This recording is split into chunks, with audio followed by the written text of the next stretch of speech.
देखो, जो सेवा में मिटाने की सामर्थ्य वो विवेक में भी नहीं है। यहां कह रहे हैं विवेक जागृत हुआ, हमने भोगों का त्याग किया, लेकिन वो त्याग तब तक दृढ़ रहेगा जब तक भोग सामने एकांत में नहीं उपस्थित हुआ। तब तक भोग सामने आया और आप प्रभावित हुए तो आप विचलित हो जाएंगे, विचलित हो जाएंगे तो मन आपको फंसा लेगा।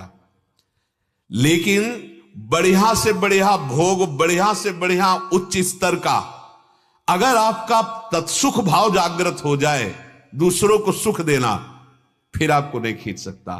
कोई भी भोग तभी खींचता है जब हम सुख भोगने की लालसा रखते हैं। अगर सुख देवे को चाहो तो तत्सुख भाव आ जाएगा, जिससे प्रियालाल मिल जाते हैं। तदा गंताश्च निर्वेदम श्रुतस्य च। जितने भोगों को सुना है, भोग लिया है, इन सबसे जब तक वैराग्य नहीं हो जाता तब तक भगवत प्राप्ति नहीं होती। त्रिभुवन का कोई भी भोग जिसके मन में आकर्षण ना पैदा कर पाए उसे कहते हैं भगवत प्राप्त महापुरुष।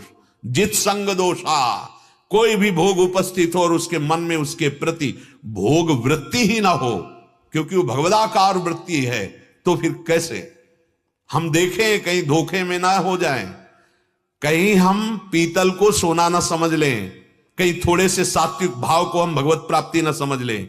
हमें भगवत प्राप्ति का अवसर दिया गया है, हम असली में भगवत प्राप्ति करें। कोई भी द्वंद्व, कोई भी विकार, किसी भी संग का रंग अब उसके ऊपर नहीं चढ़ेगा, क्योंकि वो भगवत तत्व का बोध हो चुका है।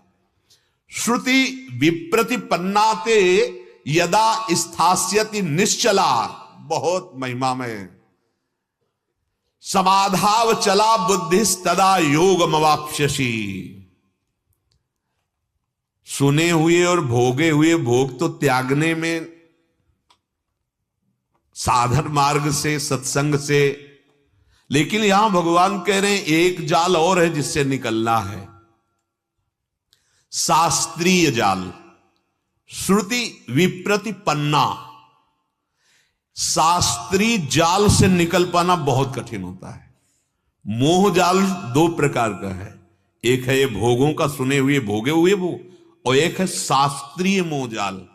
साधक चित्त का समाधान पहले कर, आगे जहां बढ़ना है वो तो पता ही है। समाधान कर लो चित्त का, कोई समझे या ना समझे, सबसे हमारी समझ भली। ठाकुर नंद किशोर हमारे ठाकुराइन ब्रसभान लली, इसमें कोई संशय नहीं।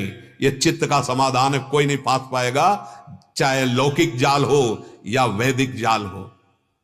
बहुत सुलझा हुआ वचन है। सांसारिक जाल तो निकलने में थोड़ा सरल है, लेकिन शास्त्रीय जाल से निकल पाना बहुत कठिन है। संसारी जाल मोह दलदल, मोह दलदल में फंसा हुआ संसारी जीव जब सदगुरुदेव का वर्ण कर लेता है और उनकी वचनों पर विश्वास करता है, बहुत जल्दी संसारिक जाल से निकल पाता है। पर जब शास्त्रों का स्वाध्याय करता है, इसीलिए भगवत रसिक जी ने बहुत विचार करके कहा है, प्रथम सुने भागवत भक्त मुख भगवत बानी। इष्ट मिले और मन मिले, मिले भजन रस रीति, तहा निसंग को मिलिए तासो कीजे प्रीति। नहीं फंस जाओगे शास्त्री जाल में। शास्त्र बहुत हैं, मतभेद बहुत हैं, द्वैत अद्वैत, निर्गुण सगुण, अब क्या क्या, ये मार्ग वो मार्ग, इतने मतांतर हैं कि अगर सबके प्रवचन सुनोगे तो निकल ही नहीं पाओगे। बहुत सुलझने का मार्ग है। सांगो पांग उपासना से बहुत जल्दी भगवत प्राप्ति हो जाती है। एक संत, एक मंत्र, एक कंत, एक ग्रंथ, एक पंथ, इसे कहते हैं सांगो पांग उपासना। अब हमारे लिए कोई रास्ता ही नहीं है। जब हमें कोई रास्ता ही नहीं तो हमें यहां से लेकर दिल्ली तक के किलोमीटर क्या गिनना है? हमें तो बिहारी जी जाना है। अब ये पता ही नहीं कि हमें कहां जाना है, बस चले जा रहे हैं। अब इतने शास्त्र हैं, इतने मत हैं, इतने सिद्धांत हैं, तो यहां कह रहे हैं संसारी जाल को समझो छटाक वर्ष उलझा हुआ सूत, संसारिक जाल को समझो छटाक किसे कहते हैं? 50 ग्राम को कहते हैं क्या है? हाँ, क्योंकि पुरानी बात है। छटाक शब्द तो बोले छटाक भर सूत है, मतलब 50 ग्राम।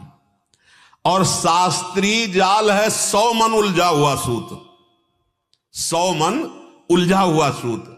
अतः भगवान यहां सावधान करते हैं कि जो सांसारिक जाल से और शास्त्रीय जाल से, दोनों से एकमात्र सदगुरु का वर्ण करने